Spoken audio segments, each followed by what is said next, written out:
¿Qué tal, auditorio de Platiquemos de Medicina? ¿Cómo están? Muy buenas noches tengan todos ustedes. Gracias por acompañarnos. Y nuevamente tenemos con nosotros a la doctora Tatiana. Tatiana, muchas gracias por estar con nosotros. Hoy hablando del tema de la microbiología en la veterinaria, con los médicos veterinarios. ¿Qué nos puedes hablar al respecto?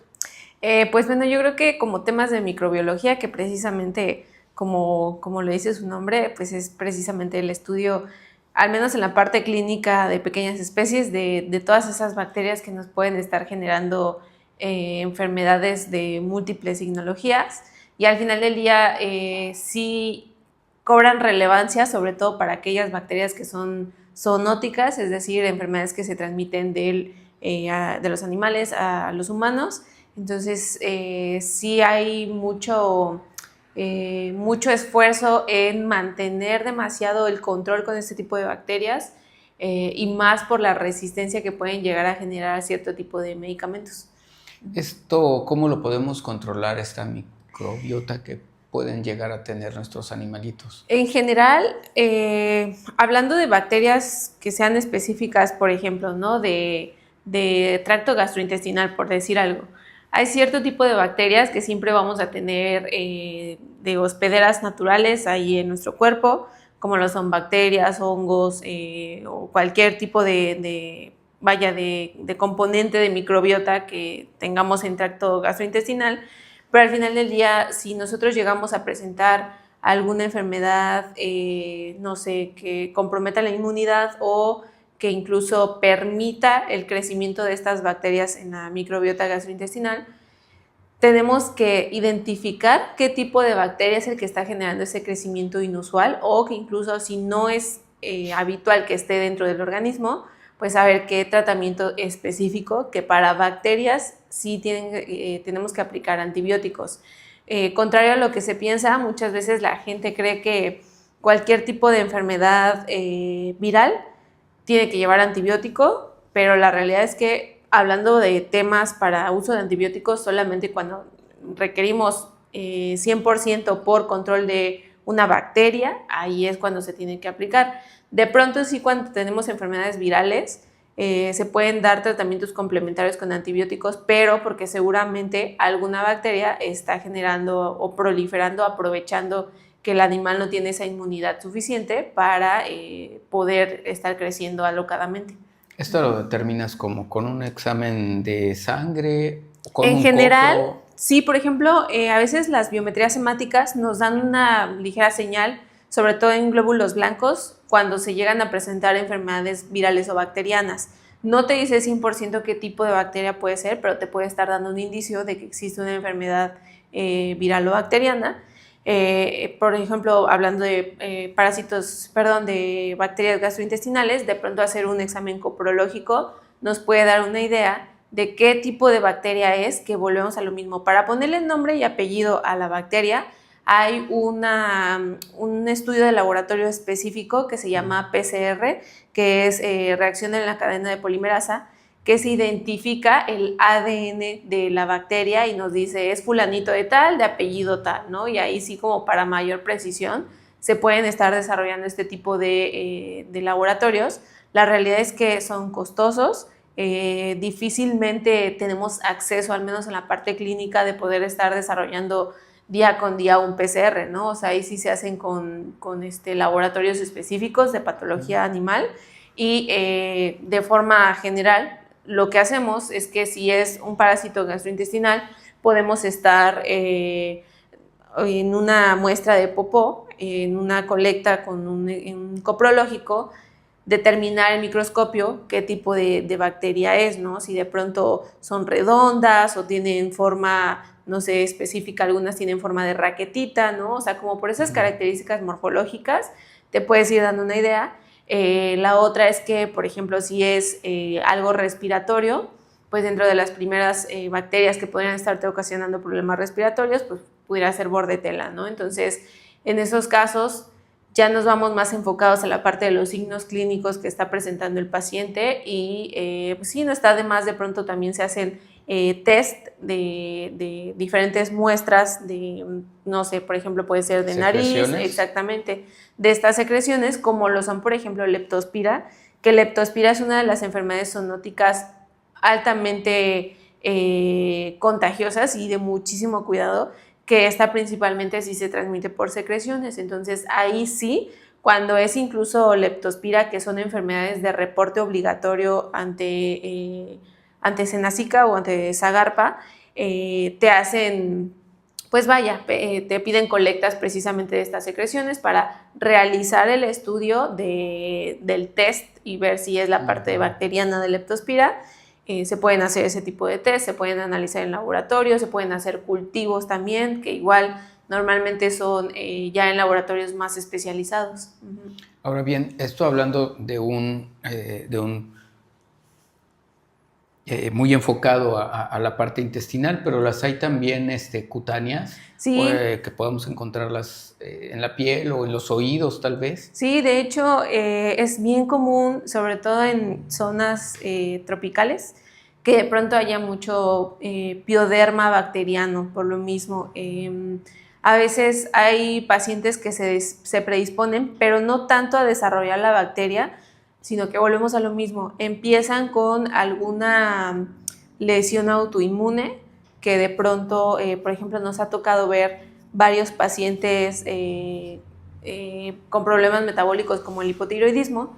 El hipotiroidismo compromete un poco la parte de la inmunidad y esas bacterias que pues, normalmente podemos también llegar a tener en la piel, activan así su crecimiento cuando ven que el organismo está muy por debajo para protegerse o defenderse, empiezan como locas a desarrollarse y empiezan los piodermas bacterianos. En oído también las otitis generalmente también sí pueden llegar a ser por bacterias, entonces ahí la importancia radica en saber qué tipo de estudio realizar para detectar si es algo bacteriano, si es algo por hongos, ¿no? También por efectos virales.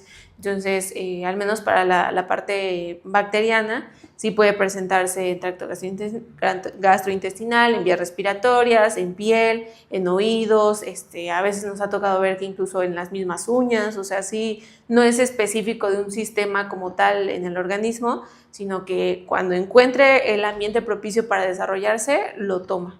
Bien, y el tratamiento para esto, bueno, ya nos mencionabas, ¿no? Que no siempre será el mismo, pero hay una base para combatirlo. No, en general ahí sí, dependiendo del tipo de bacteria, es el antibiótico que se tiene que dar.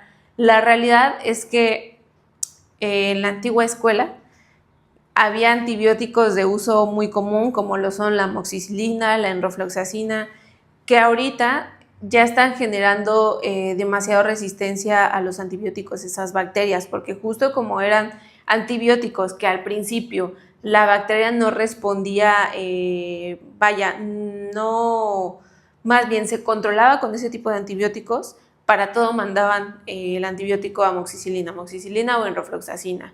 Incluso cualquier ampicilina también aplicaban cualquier tipo de ampicilina. Empiezan a generar resistencia a las bacterias y pues ya ahorita que nosotros queramos controlar, no sé si es algún tipo de pioderma bacteriano, mandar algún tipo de antibiótico, lo ideal es ver qué tipo de bacteria está creciendo e incluso ya cuando las lesiones son muy persistentes, se piden hacer cultivos por lo mismo, porque a lo mejor y el mismo paciente estuvo sometido, no sé, a un proceso de tratamiento por Ehrlichia antes, llevó su tratamiento de antibioterapia precisamente por la parte de la Ehrlichia, y ahorita si tú le quieres volver a administrar el mismo antibiótico, a lo mejor y no te responda igual porque ya viene habituado al antibiótico. Entonces sí hay que tener muchísimo cuidado con la selección de ese tipo de antibióticos, pero lo ideal pues siempre es tratar de ver qué es lo que tenemos presente.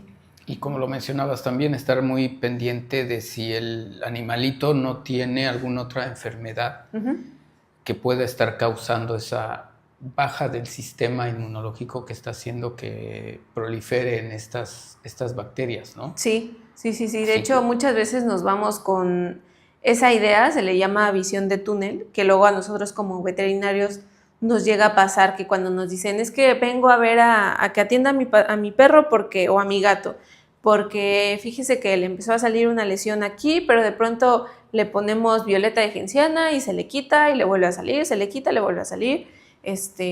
A lo mejor tú haces por ahí un raspado a nivel de piel o una tricografía, algo que te esté dando la valoración general de tanto de piel como de pelo, pero al final del día pues puede ser que incluso hasta presente algún problema metabólico, ¿no? Que muy por encima de la parte bacteriana a nivel de piel jamás lo vas a poder solucionar porque siempre va a estar comprometido por esta cuestión inmune.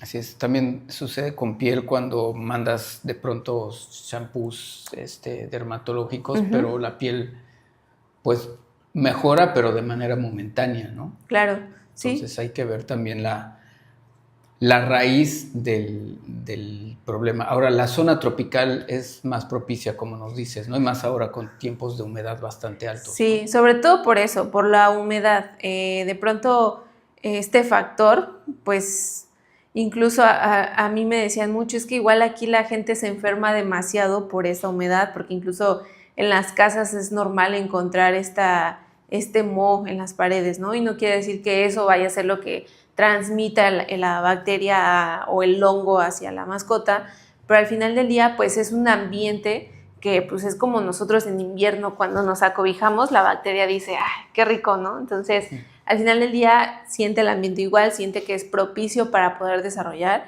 y también depende mucho el tipo de bacteria, porque a veces o es muy resistente al calor o muy resistente al frío. Hay bacterias que de pronto se presentan más en temporadas de frío que en calor, precisamente por esa variante de la resistencia. Pero pues sí, aquí sí somos muy susceptibles. La manera de prevenir esto, ¿hay alguna? Como prevención, yo creo que depende el tipo de patología. Por ejemplo, en la semana tratábamos a un paciente que se le detectó una enfermedad gastrointestinal bacteriana. Esta mascota inicialmente le hicieron el cambio de una dieta siempre de croquetas y de lata a una dieta natural con pollo y verduras. A lo mejor por ahí una mala cocción de los alimentos le propició esa gastroenteritis bacteriana. Entonces, una forma preventiva pues siempre es la cocción de los alimentos, que a decir verdad, la parte de las enfermedades bacterianas, lo más común y lo que más llegamos a atender en clínica es la parte de piel y pelo y los problemas gastrointestinales.